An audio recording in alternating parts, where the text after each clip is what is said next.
There was once a city on the edge of the desert where the world kept its mind. Its streets ran straight to the sea. Its harbor held the lighthouse the ancients counted as one of their 7 wonders, white and tall above the water. Its libraries, for there were more than one, held nearly every book that had ever been written in the languages the Mediterranean understood. It was called Alexandria. Tonight we are going to walk slowly through it. We are going to see what it built. We are going to meet, in passing, a few of the men and women who worked there, and we are going to watch, gently, as it begins to lose itself. So, find a comfortable position. Let the room around you grow soft.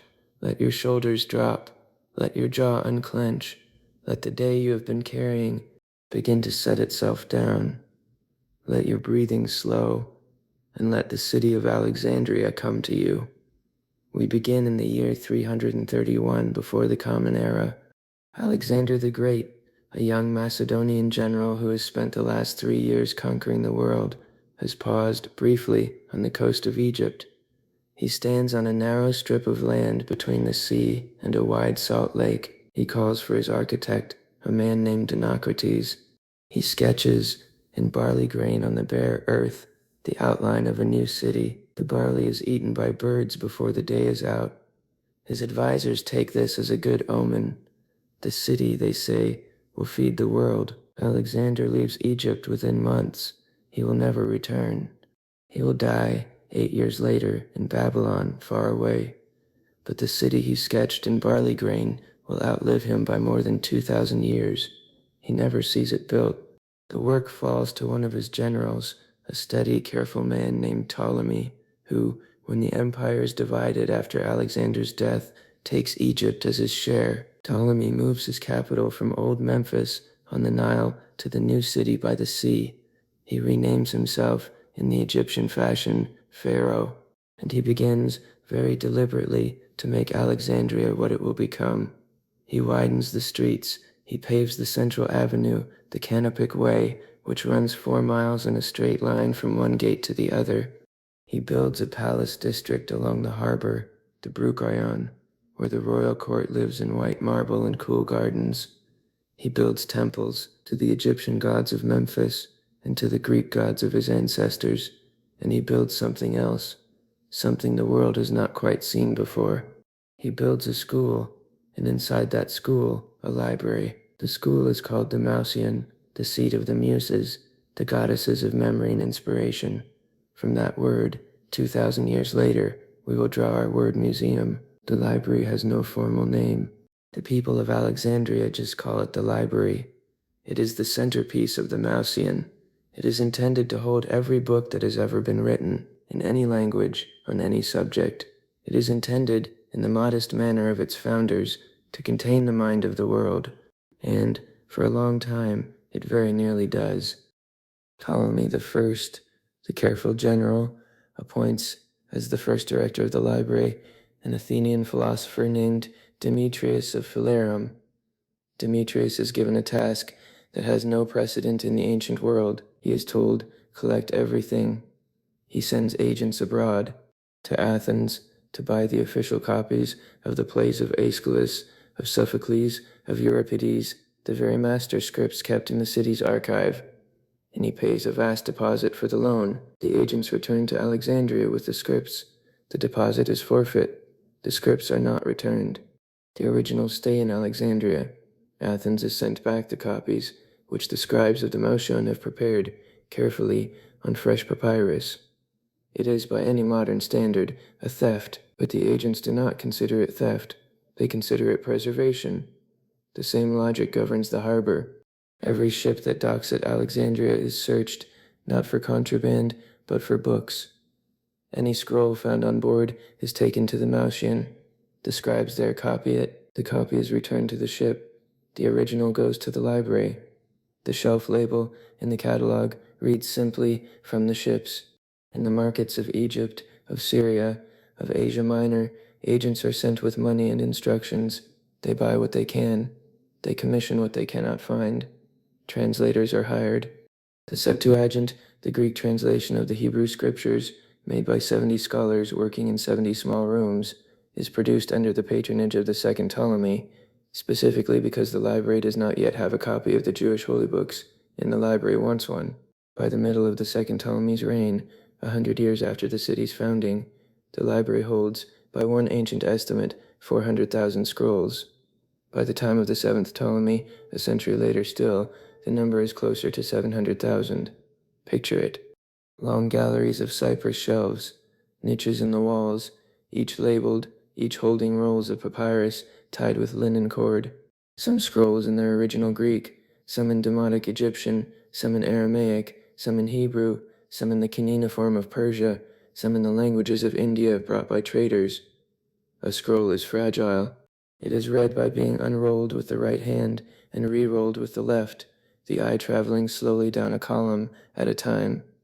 To read a long scroll, you sit, you hold one rod in each hand. The text moves past you. When you reach the end, you re-roll carefully and place the scroll, tagged with a small label of leather or bone, back into its niche. Some of the scrolls are catalogues themselves. The great catalogue of the library is the work of one man, the poet Callimachus, who, in 120 volumes, lists every author the library holds, with a short summary of every work. His catalogue is called the Pinakes. It is the first true library catalogue in human history. The Pinakes is itself, of course, lost, but the technique of bibliographic listing, of cross-referencing one work against another, is invented in those rooms. It will travel, slowly, through copies, through later libraries, into the present. If you walk, in the modern world, into any library, anywhere on Earth, and find a card catalogue, or a database, or a librarian who can tell you which book sits on which shelf, you are walking through, in a sense, an extension of the Pinakes. That is what Alexandria invented, not the book. The book existed long before. What Alexandria invented was the system for finding the book. It also invented, almost as a side effect, the systematic study of the books themselves. And that is where the scholars come in. The Mouseion is not technically a library. It is a research institute. The library is one of its facilities, perhaps the most famous, but the heart of the place is the scholars who live there. They are paid by the king. They are housed, fed, and given access to every text in the collection. They are not required to teach. They are not required to publish. They are required only to think. There are, at any given time, perhaps 100 of them. They eat together in a common dining hall. They walk together in a covered colonnade. They are, in the words of one ancient observer, who is mocking them gently, fattened fowls in a chicken coop, quarreling endlessly about the price of grain. They quarrel endlessly, but what they produce is staggering. Euclides of Alexandria, writes, in those rooms, the elements, 13 books on geometry, the most printed and translated mathematical text in human history. 2,300 years on, school children still trace, with a pencil, the proof that the angles of a triangle sum to 2 right angles, exactly as Euclid set it down on papyrus in Alexandria, around 300 before the Common Era. The Elements survives. Almost nothing else of Euclid does. His works on optics, on perspective, on conic sections, on music. But the Elements survives. It survives because so many copies were made of it, in so many languages, that no fire could quite catch all of them. That is the lucky pattern. A few works of Alexandria are copied so widely they cannot be lost. The vast majority are not. Eratosthenes, the third librarian, a man so widely learned that the people of Alexandria call him Beta, second best at everything, because they cannot decide what his specialty actually is, calculates, in those rooms, the circumference of the earth. His method is simple and elegant. He notices that on the summer solstice, at noon, in the city of Syene, far up the Nile, the sun shines directly down a well, casting no shadow.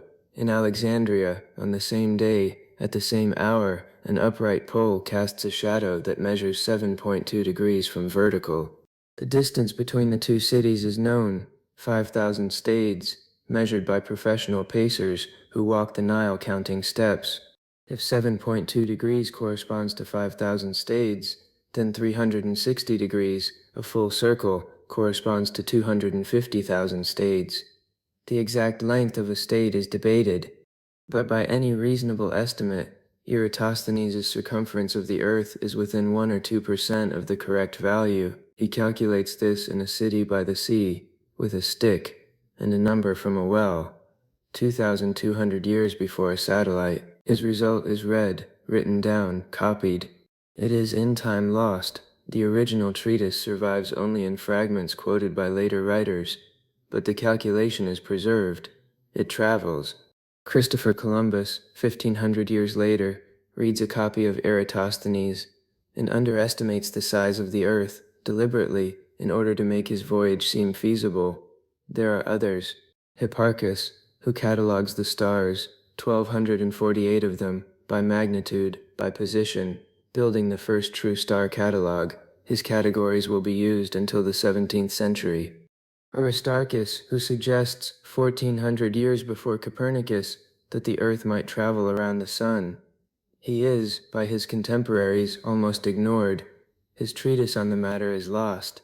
We know of it only because Archimedes, who studied at the Mouseion before returning home to Syracuse, mentioned it in passing in a letter about counting grains of sand.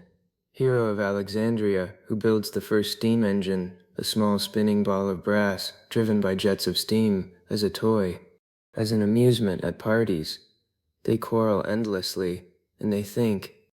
For 600 years the Mouseion thinks, generation after generation, Greek scholars, then Egyptian scholars, then Roman scholars, then North African scholars, then Jewish scholars. The library holds them all. The kingdom of the Ptolemies passes to Rome, and Alexandria becomes the second city of the Roman Empire. But the work in the Mouseion continues. New scrolls arrive, old ones are recopied, the catalogue is updated. A daughter library, the Serapeum, attached to the great temple of the Egyptian god Serapis, is built in the western quarter of the city. It is meant to hold what the main library can no longer fit. It becomes, in time, a library in its own right, with its own scholars, its own galleries, its own quiet readers. Among them, in the late 4th century of the Common Era, is a woman called Hypatia. Her father, Theon, is a mathematician, the last known director of any of the Alexandria libraries. He raises his daughter as a scholar. He teaches her geometry. He teaches her astronomy. He teaches her the long, careful Greek of the Mouseion tradition. By the time she is 30, she is, by general agreement, the foremost mathematician and philosopher in Alexandria. She lectures publicly. Her audience includes Christians, Jews, and pagans. She writes commentaries on Apollonius's conic sections and on Diophantus's arithmetic. She refines an astrolabe, the instrument used to measure the positions of stars. She is famous, she is admired. She is also, in the year 415, killed. Alexandria by then has become a city of religious tension. The old pagan temples have been closed by imperial decree. The Christian community has divided into factions. A political quarrel between the city's Roman prefect and its Christian bishop spills, in March of that year, into violence.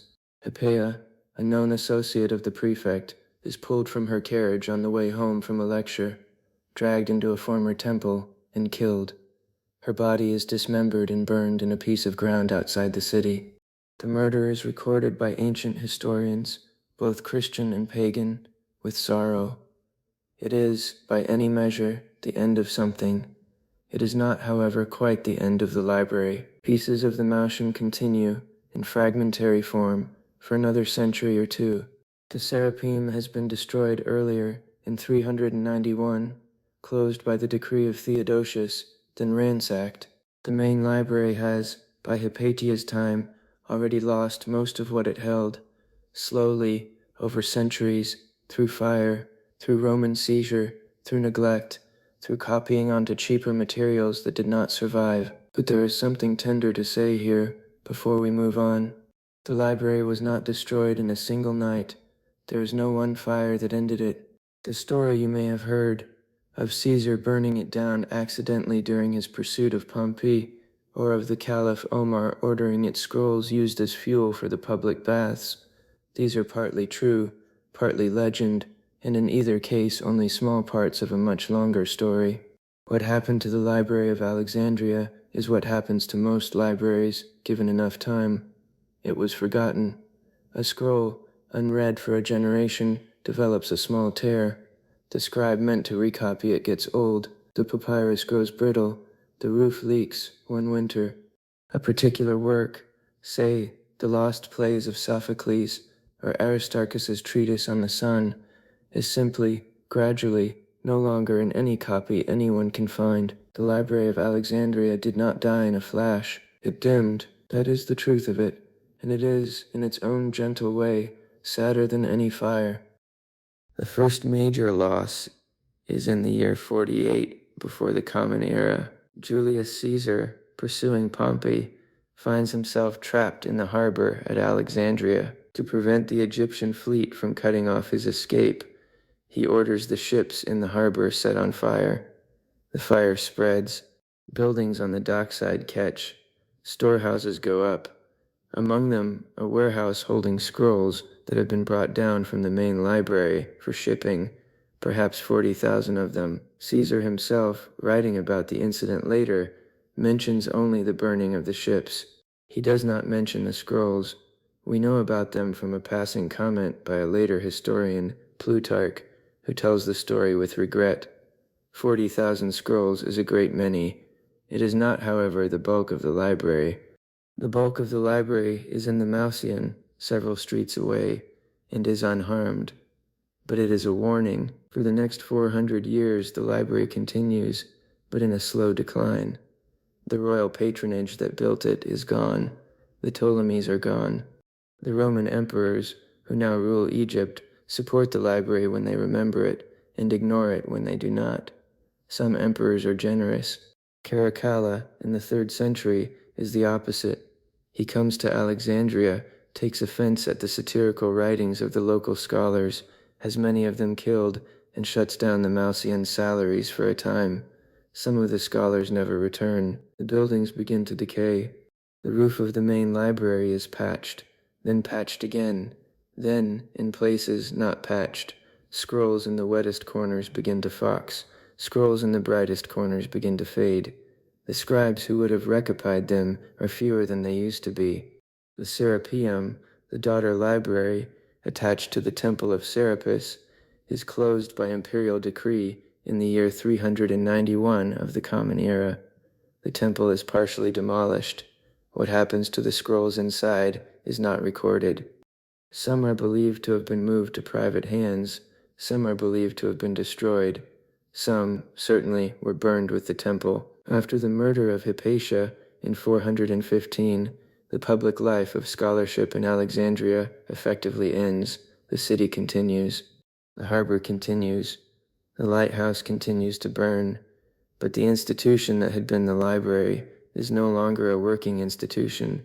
Its remaining scrolls sit, more and more dusty, in galleries that fewer and fewer people enter. There is one more famous moment, 200 years later. In the year 642, the Arab general Amr ibn al-As captures Alexandria for the Caliph Omar. According to a tradition recorded much later, and very possibly invented, Omar orders the remaining contents of the library used as fuel to heat the public baths of the city. The story holds that the scrolls burn for 6 months. The story is almost certainly not true. By 642, there is almost nothing left of the library to burn. The institution had been gone in any meaningful form for 200 years. The story is preserved by later Christian writers who wanted, for their own reasons, to blame the loss of the library on Islam.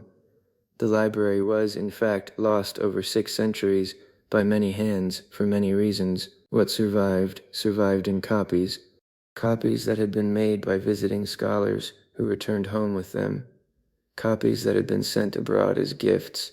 Copies that were preserved in the Christian East by Byzantine monks. Copies that were preserved in the Arab world by translators in Baghdad and Cordoba, who reverently copied the Greek of the Mouseion into the Arabic of the new caliphates. The library, in the end, was not a single building. The library was the long, careful, multilingual habit of copying out a scroll one more time before its papyrus crumbled. When that habit thinned, the library thinned with it. Tonight, in the dark, it is worth saying gently what we lost. We lost the bulk of Aristotle's writings on biology, the careful, observational notes of an old man watching the cuttlefish of the Aegean. We lost most of Sappho, the poet of Lesbos, who in the 7th century before the Common Era wrote 9 books of love poetry in a particular meter that has been called Sapphic ever since. Of those 9 books, we now have 1 complete poem and a small handful of fragments. We know that the books existed. We know that they were in the library. We know that they were beautiful. We do not have them. We lost most of the plays of Aeschylus, of Sophocles, of Euripides, the master scripts of the great Athenian tragedians, the ones the Ptolemies took from Athens. Of Sophocles' 120 plays, we have 7. Of Euripides' 92, we have 19. Of Aeschylus' 80, we have 7. We lost Aristarchus' treatise on the sun, the one that, 1400 years before Copernicus, placed the earth in orbit around it. We lost the medical works of Herophilus, the anatomist of Alexandria, who first dissected the human body for science.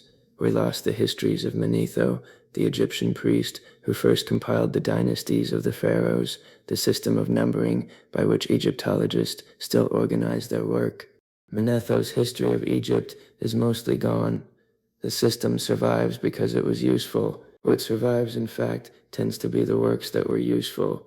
Euclid's geometry, because school children needed it. Galen's medicine, because doctors needed it. Ptolemy's astronomy, because navigators needed it.